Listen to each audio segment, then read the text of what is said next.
সামুদ্রিক মৌরলা মাছের হাতে মাখা ঝাল চচ্চড়ির রেসিপিটাই আজ শেয়ার করছি, যেটা গরম ভাতের সাথে মেখে খেতে কিন্তু অসাধারণ লাগে। তৈরি করাটাও কিন্তু এমন কিছুই না। নমস্কার বন্ধুরা, গীতাস রান্না বান্নাতে আপনাদের সবাইকে স্বাগত। আসুন দেখে নেওয়া যাক আমার আজকের এই রেসিপিটা তৈরির জন্য প্রথমে এখানে আমি 200 গ্রাম পরিমাণে সামুদ্রিক মৌরলা মাছ খুব ভালোভাবে ধুয়ে পরিষ্কার করে নিয়েছি, আর আমি মাথাটাকে কেটে বাদ দিয়ে দিয়েছি। আপনারা চাইলে নাও দিতে পারেন। এখন মাছটাকে ম্যারিনেট করবার জন্য দিয়ে দিলাম অল্প লবণ, হলুদ গুঁড়ো আর অল্প পরিমাণে একটু কাঁচা সরষের তেল। মাছটাকে খুব ভালোভাবে ম্যারিনেট করে নিলাম। এটাকে এখন সাইডে রেখে দেব আর বাদবাকি প্রিপারেশনটা করে নেব। তো এখানে একটা বোল নিয়ে নিয়েছি, এর মধ্যে নিয়ে নিচ্ছি একটা একটু ছোট সাইজের আলু কুচি। আলুটাকে আমি আলু ভাজার মতো কেটে নিয়েছি, সাথে একটা মাঝারি সাইজের পেঁয়াজ কুচি দিয়ে দিলাম। দিয়ে দিচ্ছি আদা, রসুন আর কাঁচা লঙ্কা থেতো। এখানে 5-6 কোয়া রসুন, হাফ ইঞ্চির চেয়ে একটু কম পরিমাণ আদা আর 4টে কাঁচা লঙ্কা একই সাথে বেটে দিয়েছি। সাথে দিয়ে দিলাম স্বাদ মতো লবণ, পরিমাণ মতো হলুদ গুঁড়ো, 1/4 চামচ পরিমাণে লাল লঙ্কা বা ঝাল লঙ্কার গুঁড়ো, আর 1/4 চামচ পরিমাণ জিরে গুঁড়ো, 1/4 চামচ পরিমাণ ধনে গুঁড়ো, আর দিয়ে দেবো বেশ কিছুটা পরিমাণ কাঁচা সরষের তেল। তেলের পরিমাণটা আপনারা চাইলে কিন্তু কমিয়েও দিতে পারেন। দিয়ে দিলাম একটা ছোট সাইজের টমেটো কুচি। এই সমস্ত কিছুকে এখন হাতে খুব ভালোভাবে মাখিয়ে নিতে হবে। এই মাখিয়ে নেওয়াটা যত ভালো হবে, রান্নার স্বাদ কিন্তু বন্ধুরা ঠিক ততটাই বেশি ভালো আসবে।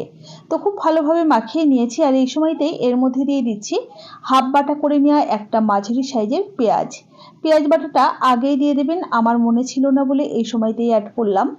তো আবারও মাখিয়ে নিলাম, আর এই যে নুন, হলুদ আর তেল দিয়ে মাখিয়ে রাখা মাছগুলো এর মধ্যে দিয়ে দিলাম। খুব ভালোভাবে সমস্ত কিছুকে একই সাথে আরও একবার মাখিয়ে নিলাম। এবারে এটাকে কিন্তু রেস্টে রাখবার কোনোই প্রয়োজন নেই। রান্নাটা করবার জন্য এখন গ্যাসে একটা কড়াই বসিয়ে দিয়ে খুব সামান্য পরিমাণে একটু সর্ষের তেল দিয়ে দিলাম, আর তেলটাকে কড়াইয়ের চারিধারে খুব ভালোভাবে লাগিয়ে দিলাম। ফোড়ন হিসাবে দিয়ে দিলাম অল্প একটু কালো জিরেটা কয়েক সেকেন্ড ভেজে নেওয়ার পর এবারে দিয়ে দিচ্ছি ম্যারিনেট করে রাখা মাছ। গ্যাসের ফ্লেমটা হাইতে রেখে জাস্ট মিনিট খানেক একটু নাড়াচাড়া করে নিলাম। এর থেকে বেশি সময় ধরে নাড়াচাড়া করবার এই সময়তে প্রয়োজন নেই। এবারে ম্যারিনেশনের পাত্রটা ধুয়ে অল্প পরিমাণে একটুখানি জল দিলাম। জল কিন্তু বেশি দেওয়ার দরকার নেই। গ্যাসের ফ্লেমটা কমিয়ে রেখে ঢাকা দিয়ে মোটামুটি মিনিট 5 রান্না করে ঢাকাটাকে ওপেন করলাম। একবার একটু নাড়াচাড়া করে নিচ্ছি হালকা হাতে। এই মাছগুলো কিন্তু খুব নরম, খুব সহজেই ভেঙে যায়। তো হালকা হাতে নাড়াচাড়া করে ঢাকা দিয়ে আরও 3 থেকে 4 মিনিট রান্না করে নিলাম। দেখুন জলটা কিন্তু একদমই টেনে গেছে, তেল ছেড়ে গেছে। এই সময়তে আমি 1 মুঠো পরিমাণ ধনেপাতা কুচি দিয়ে দিলাম। ধনেপাতাটা দিলে স্বাদটা কিন্তু খুব ভালো আসবে। খুব সাবধানে একটু হালকা হাতে নাড়াচাড়া করে নিয়ে গ্যাসের ফ্লেম বন্ধ করে পরিবেশন করে দেব। তৈরি হয়ে গেল আমাদের দারুণ সুস্বাদু সামুদ্রিক মৌরলা মাছের হাতে মাখা চচ্চড়ি।